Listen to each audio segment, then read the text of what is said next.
Hello students, आज हम लोग क्लास 11 की केमिस्ट्री के फर्स्ट चैप्टर का तीसरा लेक्चर करेंगे। इसके पहले के दो लेक्चर्स में हम लोगों ने देखा था कि केमिस्ट्री क्या चीज़ है और इसका क्या यूज है, क्या एप्लीकेशन है केमिस्ट्री का हमारे डे टू डे लाइफ में। दूसरे लेक्चर में हम लोगों ने देखा था कि एटम्स क्या होते हैं, मॉलिक्यूल्स क्या होते हैं, मैटर कितने पार्ट्स में डिवाइड होता है, कंपाउंड्स के बारे में हम लोगों ने पढ़ा। हम लोगों ने देखा कि मिक्सचर जो कि एक इम्प्योर मैटर होता है, तो मिक्सचर क्या है, होमोजेनस मिक्सचर और हेटेरोजेनस मिक्सचर क्या होते हैं, इन सारी चीजों के बारे में हम लोगों ने पढ़ा था। इसके साथ साथ मैटर की प्रॉपर्टीज के बारे में भी पढ़ा, फिजिकल प्रॉपर्टीज ऑफ मैटर ये भी हम लोगों ने पढ़ा और केमिकल प्रॉपर्टीज ऑफ मैटर भी पढ़ा।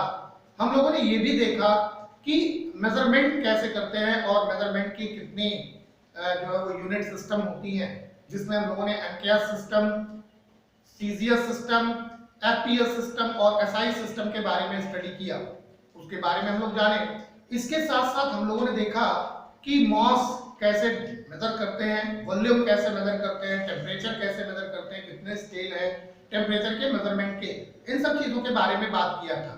आज के इस लेक्चर में हम लोग पढ़ेंगे कि साइंटिफिक नोटेशन क्या होता है, साइंटिफिक नोटेशन कैसे करते हैं और सिग्निफिकेंट फिगर क्या होती है।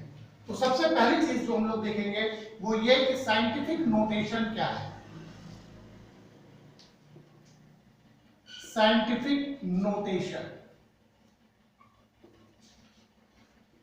साइंटिफिक नोटेशन क्या चीज होता है, किसे कहते हैं scientific notation.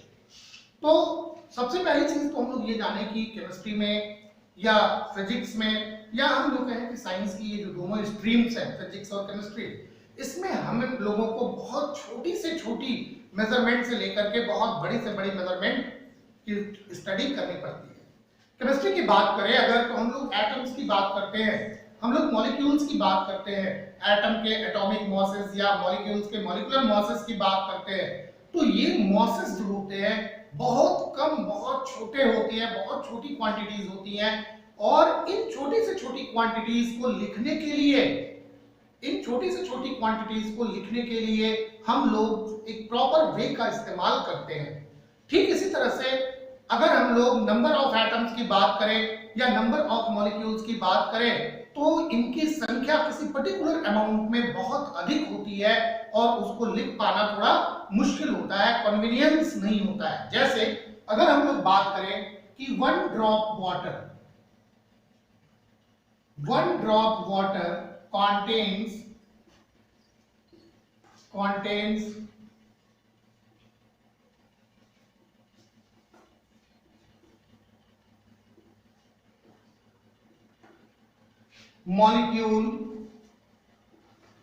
molecule of water। एक ड्रॉप वाटर में इतने मॉलिक्यूल वाटर के होते हैं, एक बूंद पानी में इतने ज्यादा मॉलिक्यूल्स होते हैं। अब इनको पढ़ना और इनको लिखना दोनों काम बहुत ही कठिन होता है, इसलिए इन सारी ऐसी फिजिकल क्वांटिटीज जो या तो बहुत कम है या फिर बहुत ज्यादा है, उनको एक विशेष विधि में रिप्रेजेंट किया जाता है, जिसको हम लोग साइंटिफिक नोटेशन कहते हैं। तो साइंटिफिक नोटेशन क्या होता है कि टू रिप्रेजेंट ए क्वांटिटी या to represent a measurement in 10 to the power form. किसी भी मेजरमेंट को उसके नियरेस्ट 10 टू द पावर के फॉर्म में अगर लिखा जाए तो वही साइंटिफिक नोटेशन कहलाता है। जैसे अगर वन ड्रॉप वाटर में इतने मॉलिक्यूल्स ऑफ वाटर हैं, तो it can be written as 10 to the power 21। इसको हम लिख सकते हैं कि 10 to the power 21 molecules of water. तो this way to represent a measurement is known as scientific notation. Actual में साइंटिफिक नोटेशन में किसी भी चीज को हम कैसे लिखते हैं, n into 10 to the power n, जहां पे n क्या है, n जो है वो रियल डिजिट है जिसमें उसको नापा गया है, और 10 to the power n क्या है, ये एक्सपोनेंशियल फॉर्म है। तो इस तरह से दो चीजों में हम लोग इसको रिप्रेजेंट करते हैं। तो n क्या है, n जो है, n the digit between 0 to 10। n जो होती है वो डिजिट है जो 0 से 10 तक की बीच की होती है, जबकि स्मॉल n क्या है, ये एक्सपोनेंशियल फॉर्म है। एक्सपोनेंशियल फॉर्म जो होगा वो कहां से कहां हो सकता है, तो इट कैन बी नेगेटिव और पॉजिटिव। ये नेगेटिव भी हो सकता है या फिर ये पॉजिटिव हो सकता है। तो n into 10 to the power n के रूप में किसी भी क्वांटिटीज को रिप्रेजेंट करना ही साइंटिफिक नोटेशन कहलाता है। तो साइंटिफिक नोटेशन क्या कहलाएगा, अगर किसी भी मेजरमेंट को हम n into 10 to the power n के फॉर्म में या एक्सपोनेंशियल फॉर्म में रिप्रेजेंट करते हैं तो उसी को साइंटिफिक नोटेशन कहते हैं। तो इसको हम लोग डिफाइन कर सकते हैं कि to write a measurement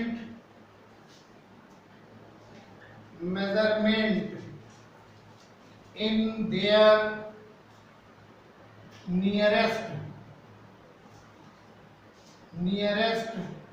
exponential form is called scientific notation। इसी को साइंटिफिक नोटेशन कहते हैं। अगर उसको नियरेस्ट जो है वो एक्सपोनेंशियल फॉर्म में लिखा जाए तो यही साइंटिफिक नोटेशन कहलाएगा। साइंटिफिक नोटेशन में रिप्रेजेंट करने के लिए या 10 टू द पावर n के फॉर्म में रिप्रेजेंट करने के लिए कुछ स्पेशल टर्म्स भी यूज किए जाते हैं जिनके बारे में आप जानते भी होंगे। जैसे 10 टू द पावर अगर 6 है, 10 टू द पावर -6, तो इसको हम लोग माइक्रो कहते हैं। अगर 10 टू द पावर -9 है तो इसको हम लोग क्या कहते हैं, नैनो कहते हैं। 10 टू द पावर -10 है अगर, तो इसको एंगस्ट्रॉम कहते हैं। 10 टू द पावर -12 है तो इसको हम लोग पिको कहते हैं। अगर 10 टू द पावर -15 है तो इसको हम लोग फिमेटो कहते हैं।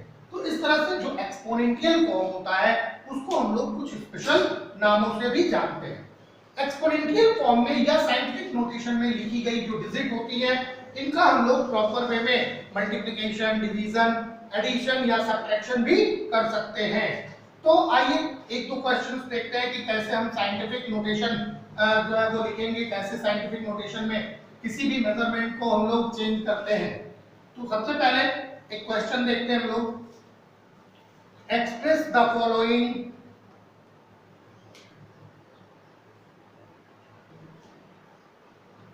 Express the following in scientific notation।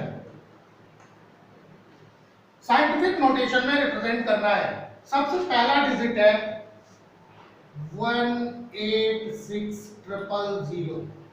अगर इसको हमें साइंटिफिक नोटेशन में लिखना है तो हम कैसे इसको लिख सकते हैं, तो सिंपली यहां पे हम 1.86 इंटू 10 टू द पावर, अब कितने से हम लोग मल्टीप्लाई करें, 1 2 3 4 5, 10 टू द पावर कितना हो जाएगा 5, तो 1.86 इंटू 10 टू द पावर 5, ये इसका साइंटिफिक नोटेशन होता है।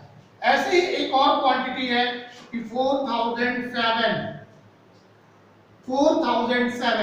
तो 4007 को अगर साइंटिफिक नोटेशन में हमें रिप्रेजेंट करना है तो 4 के बाद हम डेसिमल लगा देते हैं और डिजिट लिख लेते हैं। तो इसके बाद इसको इनटू कितना कर दें 1 2 3, तो 10 टू द पावर 3। अगर हम लोग इसको 1000 से मल्टीप्लाई करेंगे तो ये हमको 4007 मिल जाता है। किसी भी मेजरमेंट को साइंटिफिक नोटेशन में लिखने के बाद उसकी वैल्यू जो है वो चेंज नहीं होती है, तो इसी को हम लोग क्या कहेंगे, साइंटिफिक नोटेशन। अगर मान लो कि हमें एक डिजिट लिखनी है 0.007, तो 0.007 को हम कैसे लिख सकते हैं, सिंपली आप इसको अगर इस तरह से करिए 0.007 007/100, यानी ये कितना हो गया 7/10⁻3, ये हो जाएगा 7 × 10⁻³ ये इसका साइंटिफिक नोटेशन हो जाएगा। तो इस तरह से किसी भी मेजरमेंट को हम साइंटिफिक नोटेशन में कन्वर्ट कर सकते हैं। दूसरी चीज जो आती है, जो इंपॉर्टेंट चीज है, वो है सिग्निफिकेंट फिगर। सिग्निफिकेंट फिगर क्या होता है, सिग्निफिकेंट फिगर किसे कहते हैं? तो आइए देखते हैं सिग्निफिकेंट फिगर। देखो किसी भी मेजरमेंट के अंदर जो डिजिट्स होती हैं वो डिजिट्स दो तरह की होती हैं। एक तो सर्टेन डिजिट होती है और इन सर्टेन डिजिट के साथ कुछ अनसर्टेन डिजिट्स लगी होती हैं। तो किसी भी क्वांटिटी में जिसमें सर्टेन डिजिट्स हो और उसके साथ अनसर्टेन डिजिट्स लगी हुई हो, तो सर्टेन डिजिट्स के साथ एक अनसर्टेन डिजिट को लेकर के टोटल जो उनकी संख्या होती है उसी को सिग्निफिकेंट फिगर कहते हैं। तो सिग्निफिकेंट फिगर क्या है, सबसे पहले इसको डिफाइन करते हैं।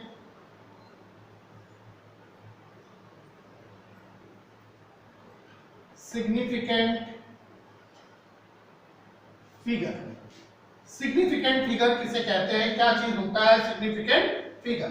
तो the number of significant figure in A measurement,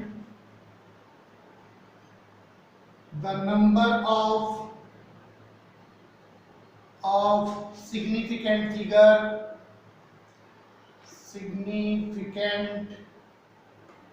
figure in a measurement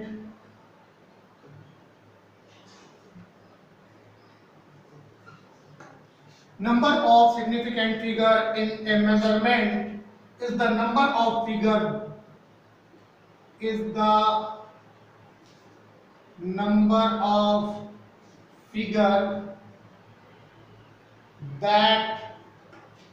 that are known with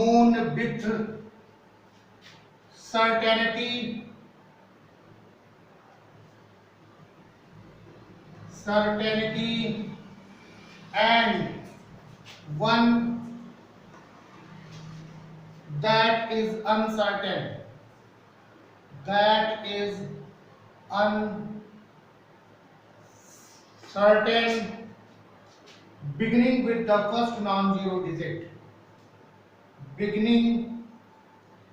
the first non-zero digit, non-zero digit. So number of significant figure in a measurement is the number of figures that are known with certainty and one that is uncertain beginning with the first non-zero digit. यानी वो संख्याएं, किसी भी measurement की वो संख्याएं जिसमें certain digits हो और इसके साथ एक अनसर्टेन डिजिट भी हो, जो डिजिट जो है वो नॉन जीरो डिजिट से स्टार्ट हो रही हो, तो इसी संख्या को हम लोग सिग्निफिकेंट फिगर कहते हैं। तो सिग्निफिकेंट फिगर को कैसे हम लोग पहचाने कि किसी भी मेजरमेंट की गई वैल्यू के अंदर कितने सिग्निफिकेंट फिगर हैं, इनकी हम लोग आइडेंटिफिकेशन कैसे करें? तो इसके लिए कुछ पॉइंट्स हैं जो आपको याद रखने होंगे। सबसे पहले कि all non-zero digits are significant। जितनी भी नॉन जीरो डिजिट होती हैं वो सब के सब कैसी होती है, सिग्निफिकेंट होती हैं। जैसे अगर 0.165 लिखा हुआ है तो इसके अंदर कितने सिग्निफिकेंट फिगर हैं? इसमें 3 सिग्निफिकेंट फिगर हैं, हैज 3 सिग्निफिकेंट फिगर। अगर 0.160 लिखा हुआ है तो इसमें कितने सिग्निफिकेंट है? 3। अब जीरो क्या है? एक जीरो है और हमने क्या लिखा है कि जो नॉन जीरो डिजिट्स होंगी वो सिग्निफिकेंट होती हैं। इसी की तरह से अगर हम लोग सिंपली केवल लिख दें 165, तो इसमें भी 3 सिग्निफिकेंट फिगर होंगे, 3 सिग्निफिकेंट फिगर होंगे। तो जितनी भी नॉन जीरो डिजिट्स होती हैं वो सभी के सभी नॉन जीरो डिजिट्स जो हैं वो सिग्निफिकेंट होती हैं। दूसरी चीज कि zeros of left of the first non-zero digit, first non-zero digit in the number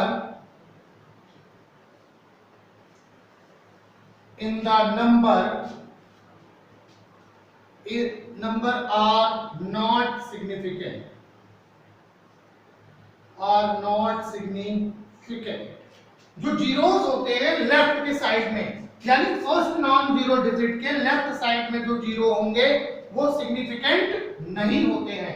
जितने भी जीरो नॉन जीरो डिजिट के लेफ्ट साइड में होते हैं वो सिग्निफिकेंट नहीं होंगे। लेकिन कब? जब डेसिमल लगा होगा तब। जैसे अगर देखो 0.005 लिखा हुआ हो तो 0.005 में केवल और केवल एक ही सिग्निफिकेंट फिगर है, has only one significant figure. इसमें केवल एक सिग्निफिकेंट फिगर है। तो अगर जीरो जो है वो लेफ्ट साइड में नॉन जीरो डिजिट के लेफ्ट साइड में है तो ये जीरो जो होंगे वो नॉट सिग्निफिकेंट होते हैं। दूसरी चीज, zero between non zero digits are significant. अगर दो नॉन जीरो डिजिट्स हैं उनके बीच में जीरो लगे हैं तो वो सिग्निफिकेंट होते हैं। तो zeros between non zero digits are significant, जैसे अगर 303 लिखा है तो इट हैज 3 सिग्निफिकेंट फिगर। इसमें 3 सिग्निफिकेंट फिगर हैं। अगर 4004 लिखा है तो इसमें हैज 4 सिग्निफिकेंट फिगर। यानी दो नॉन जीरो डिजिट के बीच में जितने भी जीरो होंगे ये सब कैसे होते हैं? सिग्निफिकेंट होते हैं। आगे हम लोग देखेंगे कि zeros of the right of the decimal point, zeros of the right of the decimal point, decimal point के राइट साइड में जो जीरोस होते हैं आर सिग्निफिकेंट।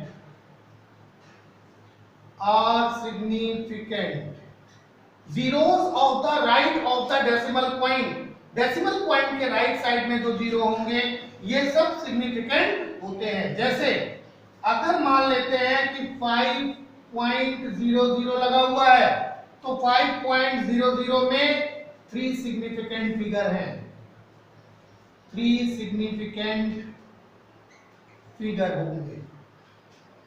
तो अगर मान लो कि जीरो, ये अगर हम लोग यहाँ पे देखें कि 0.050 लिखा हुआ है तो 0.050 में 3 सिग्निफिकेंट फिगर हैं। तो जीरोस जो होंगे जो राइट साइड में होते हैं डेसिमल के, ये सब सिग्निफिकेंट होते हैं। तो जितने भी जीरोस होंगे जो डेसिमल के राइट साइड में होंगे वो क्या होंगे? सिग्निफिकेंट होंगे। अगली चीज, if A number ends in zeros that are not the right of decimal, तो the zeros may or may not be significant। अगर मान लेते हैं कि कोई भी जीरो जो है या कोई भी नंबर जो है वो आखिरी में आता है, अंत में आ रहा है और वो जीरो है, तो ऐसी कंडीशन में वो सिग्निफिकेंट हो भी सकता है या सिग्निफिकेंट नहीं भी हो सकता है। तो if a number ends, if a number ends in 0, अगर किसी भी संख्या के अंत में 0 आता है, that are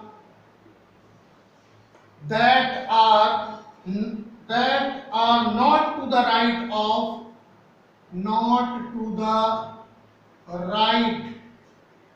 of a decimal may or may not be significant. ये significant हो भी सकता है या नहीं भी हो सकता है। अगर इसके लिए एक एग्जांपल देखें तो क्या है इसके लिए एक एग्जांपल, जैसे मान लेते हैं कि 1500 ग्राम है, तो 1500 ग्राम में 2, 3 या 4 सिग्निफिकेंट फिगर हो सकती हैं। तो मे हैव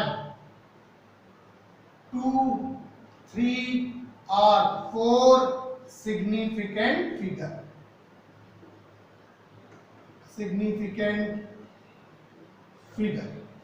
1500 में 2, 3 या 4 सिग्निफिकेंट फिगर हो सकते हैं।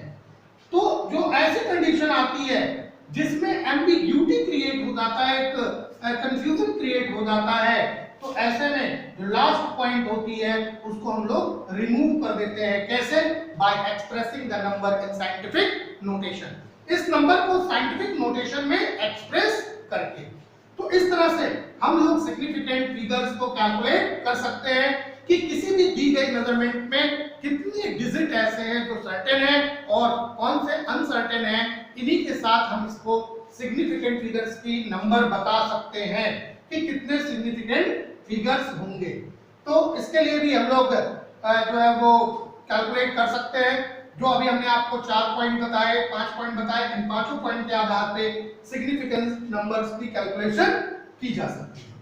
अगली चीज आती है जिसको हम लोग कहते हैं राउंडिंग ऑफ। राउंडिंग ऑफ क्या होता है? राउंडिंग ऑफ किसे कहते हैं? देखो, जब कभी कभी ऐसा होता है कि हम लोग कुछ मेजरमेंट कर रहे होते हैं और मेजरमेंट की जो वैल्यू आती है उस वैल्यू में कुछ अनसर्टेन डिजिट्स होती हैं, उन अनसर्टेन डिजिट्स को हम लोग हटा देते हैं। हटा करके जो हमें एक नई डिजिट मिलती है उसे हम कहते हैं rounding off.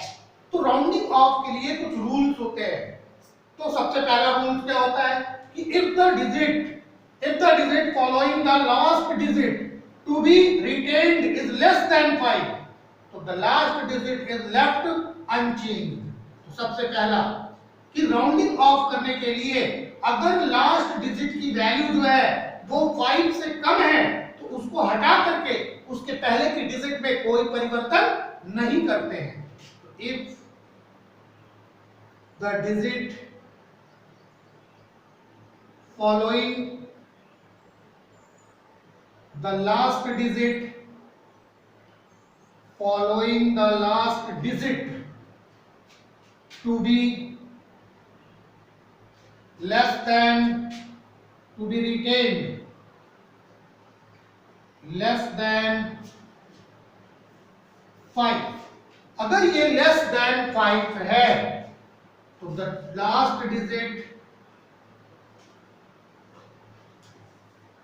is left unchanged। तो लास्ट डिजिट को हम लोग अपरिवर्तित ही छोड़ देते हैं। जैसे मान लेते हैं कि अगर लिखा हुआ है 8.734, तो अगर हमें इसको डेसिमल के बाद 2 डिजिट तक हमें राउंड ऑफ करना है, तो डेसिमल के बाद 2 डिजिट तक अगर राउंड ऑफ करना है तो 8.73 तक ही राउंड ऑफ करना है। इस डिजिट को हम देखते हैं, ये डिजिट 5 से कम है। अगर ये डिजिट 5 से कम है तो हम केवल 8.73 ही लिख के छोड़ देंगे। लेकिन अगर ये डिजिट जो है वो 5 होता या 5 से ज्यादा होता तो इसको हटाते समय इसके पहले वाली डिजिट में +1 हो जाता। अगर ये डिजिट जो है वो क्या होता, 5 या 5 से ज्यादा होता, तो ऐसी कंडीशन में जब इसको हम यहां से हटाते तो तो इसकी पहली वाली डिजिट में क्या होता, +1 हो जाता, और तब राउंड ऑफ फिगर जो होता वो 8.74 होता, ना कि 8.73। तो दूसरी चीज क्या है कि if the digit following the last digit, if the digit following the last digit to be retained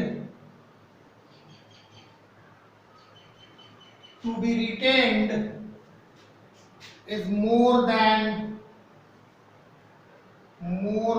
5, अगर ये 5 से ज्यादा है तो the last digit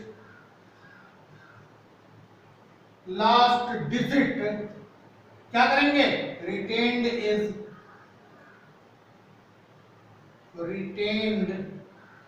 is increased by 1, इसको 1 बढ़ा देंगे। जैसे अगर 8.736 है तो हमें इसको 2 डिजिट डेसिमल के बाद 2 डिजिट में राउंड ऑफ करना है, तो हम इसको लिखेंगे कितना, 8.74 और 6 को हटा देंगे। तो अगर लास्ट वाली डिजिट जो है वो 5 या 5 से ज्यादा है तो ऐसी कंडीशन में हम उसके पहली डिजिट में +1 कर देते हैं और उसको राउंड ऑफ कर देते हैं।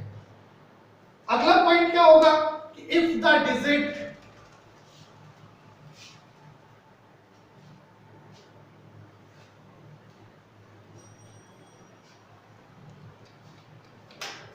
अगला पॉइंट राउंड ऑफ करने के लिए कि if the digit following the last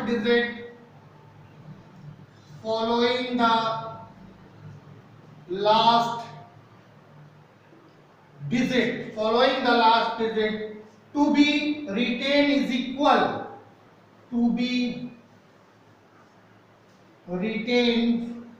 is equal अगर जो लास्ट डिजिट है तो वो कैसी है, इक्वल है। अगर वो इक्वल है तो क्या करें, last digit is left unchanged, then the last digit is left unchanged, तो लास्ट डिजिट को हम लोग अनचेंज्ड छोड़ देते हैं और लास्ट डिजिट में कोई भी चेंजिंग नहीं करेंगे। अगर मान लेते हैं कोई भी एक डिजिट ले लें, जैसे अगर हमने ले लिया 8.344, तो जो लास्ट डिजिट होगी वो 4 और 4 है, और अगर ये लास्ट डिजिट 4 और 4 है तो ऐसी कंडीशन में इसको जब राउंड ऑफ करेंगे तो 8.34 ही छोड़ देंगे। तो ये इतनी चीजें जो है वो किसी भी मेजरमेंट की दी गई नंबर्स को राउंड ऑफ करने के लिए हम लोग देखते हैं।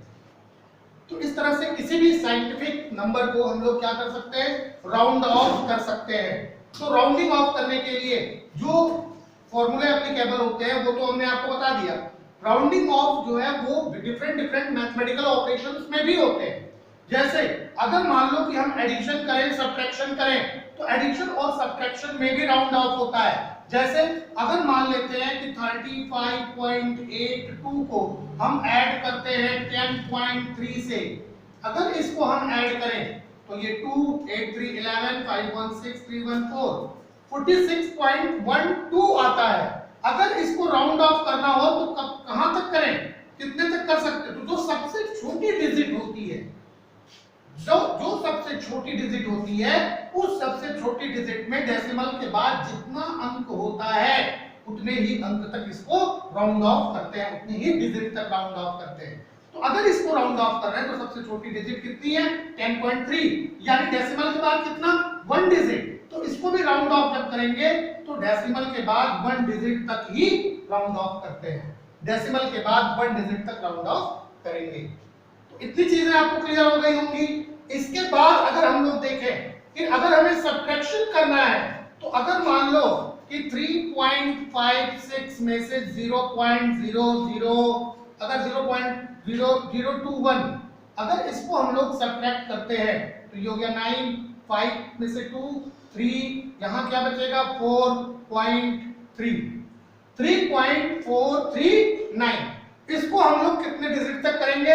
तो अगर ध्यान से देखें तो यहाँ के सबसे छोटी डिजिट है, ये सबसे छोटी डिजिट है जिसमें डेसिमल के बाद कितने डिजिट है? 2 डिजिट। तो इसको भी हम राउंड ऑफ करेंगे डेसिमल के बाद 2 डिजिट तक, तो 3 पॉइंट। अब ध्यान से यहाँ देखना है, यहाँ 3 के बाद 9 है और हमने आपको बताया कि अगर ये संख्या 5 या 5 से अधिक होती है तो ऐसी कंडीशन में इसको हटाएंगे जब, तो पहले वाले में +1 कर लेते हैं, तो ये 3.44 हो जाएगा। तो राउंडिंग करेंगे हम लोग ये देख करके कि एडिशन या सब्ट्रैक्शन में या मल्टीप्लिकेशन में सबसे छोटी डिजिट कौन सी है, और उस छोटी डिजिट के बाद, छोटी डिजिट में डेसिमल के बाद कितनी डिजिट्स आ रही हैं, तो डेसिमल के बाद जितनी डिजिट आ रही हैं उतनी डिजिट्स तक ही इसको राउंड ऑफ करते हैं। तो इस तरह से किसी भी साइंटिफिक नंबर्स को हम क्या कर सकते हैं? राउंड ऑफ कर सकते हैं, इसको हम लोग राउंड नंबर में लिख सकते हैं। तो अब इसी के ऊपर कई सारे न्यूमेरिकल सॉल्व करने हैं, इन न्यूमेरिकल्स को आप लोग सॉल्व करेंगे और इसके बाद हम लोग पढ़ने वाले हैं जो वो ये कि डायमेंशनल एनालिसिस।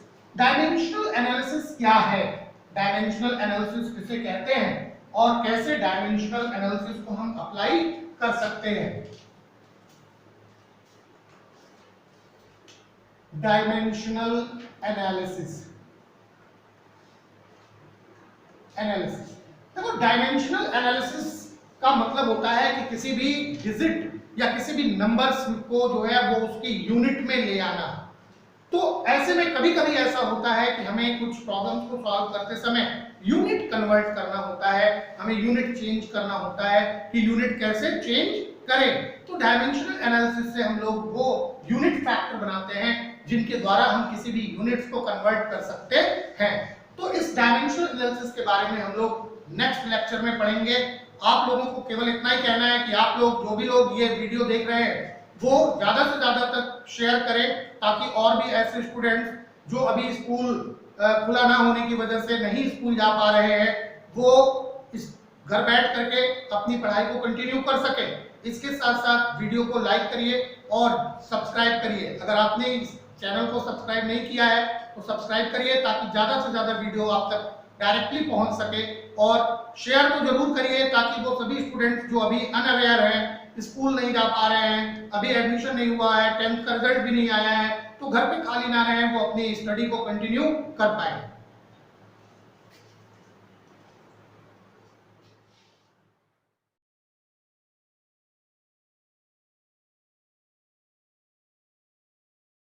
तेरी कूलनेस का स्वैग कहीं लो ना हो जाए, तेरी लाइफ की स्पीड कहीं स्लो ना हो जाए। तेरी कूलनेस का स्वैग कहीं लो ना हो जाए, तेरी लाइफ की स्पीड कहीं स्लो ना हो जाए। जरा ध्यान से सुनो ना फिर बाद में ना रोना, थोड़ी केयर तो करो ना, हाथ अच्छे से धोना, लेट्स रोको कोरोना। थोड़ी केयर तो करो ना।